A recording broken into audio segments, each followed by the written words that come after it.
Piacere parlare con voi. Não falei pra vocês que eu tava de volta? Voltei com tutti! E hoje pra falar da quarta camisa do Corinthians. Será que seria ela mais uma das enormes dívidas do Timão?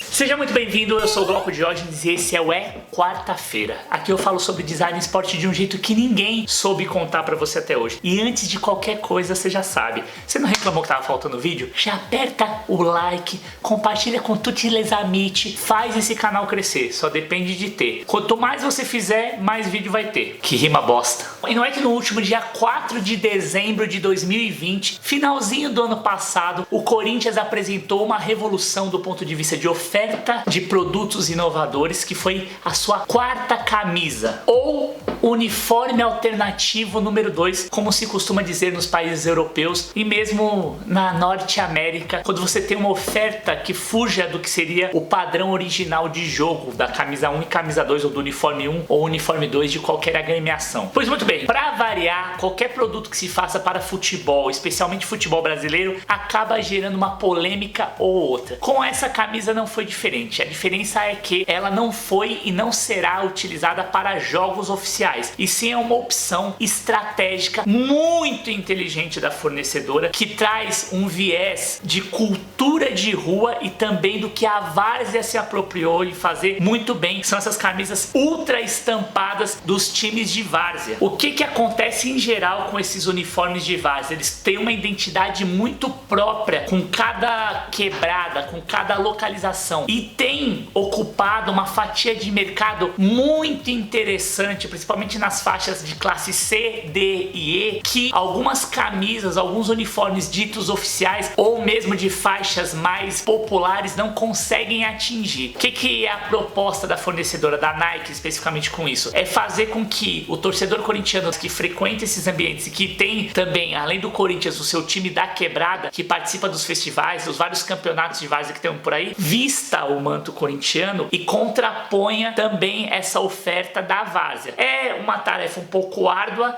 mas considerando o fanatismo e a devoção da torcida corintiana, não é impossível. Outro detalhe que me chama bastante atenção nessa camisa, que é o mote, o centro da proposta desse vídeo, é o fato da utilização da padronagem do piso paulista. Esse piso paulista foi obra de um concurso ainda da época do Faria Lima, em 1965. E quem ganhou, olha só que loucura, foi uma funcionária da prefeitura, desenhista técnica, Mirtes Bernardes, recentemente falecida, infelizmente, aos seus 85 anos, quase 86, e que foi objeto de uma matéria muito interessante da Folha de São Paulo, quando mostrou um pouco da frustração e da tristeza da autora desse desenho magnífico. Olha só que situação absurda que só acontece aqui no nosso país.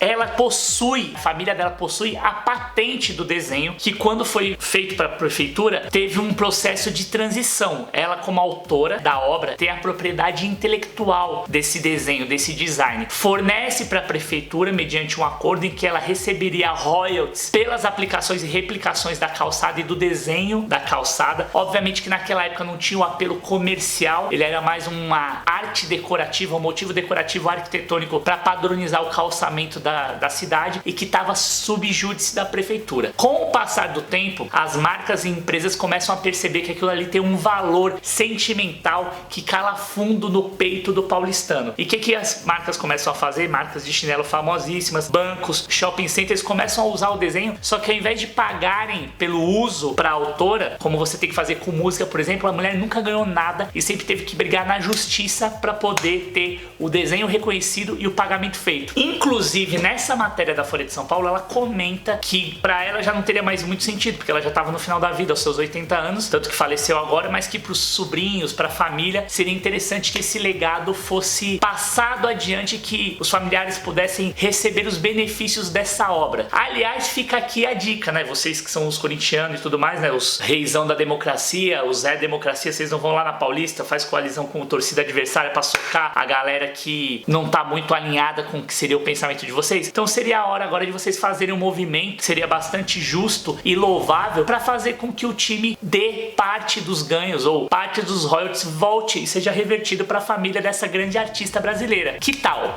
Ainda sobre o desenho do piso paulistano, tem uma coisa bem interessante, que a inspiração dela foi o calçadão de Copacabana, que é belíssimo e tem uma organicidade, uma sinuosidade que está associada com a questão das montanhas, a praia, a topografia do Rio de Janeiro. Aqui, São Paulo, por ser uma cidade mais fria, mais dura, mais rústica, racional, vamos dizer assim, o desenho tem essa premissa de construção que está inspirada muito no que era o desenho funcional da Bauhaus e que era uma tendência nos anos 60 aqui no Brasil, essa arquitetura modernista por conta de Oscar Niemeyer e outros grandes nomes da arquitetura brasileira que influenciaram esse movimento. Então o desenho tem todo um sentido de ser, além do padrão, ser realmente muito bonito e ser uma estilização, ou seja, a simplificação máxima do que seria um mapa da região metropolitana de São Paulo. Realmente é uma obra super bonita, sintética e que, apesar de ser bastante simples, tem todo um pensamento racional, como vocês podem ver aqui nas construções que a Mirtes criou na época. Outro detalhe muito interessante de ressaltar, também estratégico e do ponto de vista de comunicação e de design, que o Corinthians e a fornecedora de materiais fazem muito bem, é essa apropriação de ser o time da cidade. O Corinthians tem se aproveitado disso muito bem em detrimento do seu principal rival, que tem o nome da cidade de São Paulo, mas o Corinthians invoca esses símbolos paulistanos que são muito frequentados por quem está acostumado à lida dura do dia a dia, a enfrentar o metrozão, a enfrentar o busão. Então tem toda essa representatividade do corintiano mais raiz mesmo, o corintiano mais sofrido e que consegue se identificar vendo isso. Isso está muito explícito na maneira como os ladrilhos foram representados. Inicialmente em 2012, quando fizeram a camisa que foi campeã mundial, que tinha a padronagem, era uma padronagem estilizada mais limpa, era o desenho em si. Aqui não, é a representação nua e crua do que seria a vida da cidade grande, a vida de uma cidade dos arranha-céus, de uma cidade cinzenta, a cidade louca que nunca dorme, a cidade do bando de loucos. Para finalizar, do ponto de vista de estrutura de design, não tem muito a acrescentar em relação aos vídeos que eu já falei aqui. Caso você esteja aqui no canal pela primeira vez, tem vários vídeos que eu já falei sobre a camisa do Corinthians e as estruturas de modelagem, que são os desenhos utilizados pelas fornecedoras. Nesse caso aqui é um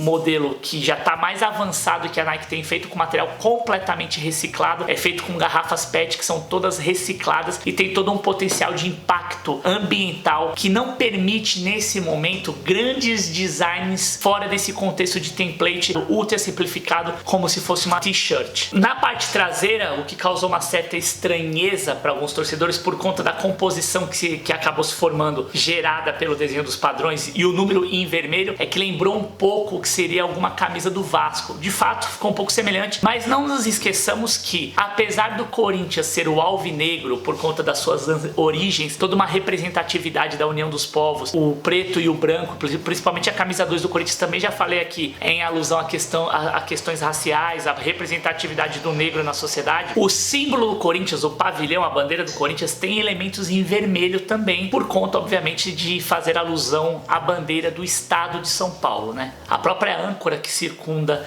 o escudo é em vermelho. Tem essa semelhança, né, que acaba ocorrendo, não tem muito para onde fugir, principalmente quando você tem rivais que compartilham das mesmas cores, ainda mais num período de tempo em que parte das identidades mais tradicionais ou do heritage desses times acaba sendo afetada exatamente por essa proposta de valor de novos produtos, que são fruto, obviamente, do nosso Zeitgeist. Então é isso, essa é uma análise mais ampla do que significa esse novo uniforme do Corinthians. Espero sinceramente que haja uma mobilização por parte da torcida no sentido de tentar contribuir para que a família dessa criativa consiga obter algum ganho relativo a esses produtos. Acho que seria bastante justo e digno da parte da instituição fazer isso, por que não? E muito obrigado pelo seu acesso. Não esqueça, por favor, de assinar as notificações, compartilhar esse conteúdo em todos os seus grupos, comentar se possível, dar o seu gostinha, como dizem por aí. E você já sabe, é quarta-feira, Design Sport de um jeito que ninguém soube contar pra você até hoje. E o Mago tá on. Esse ano é vídeo todo dia.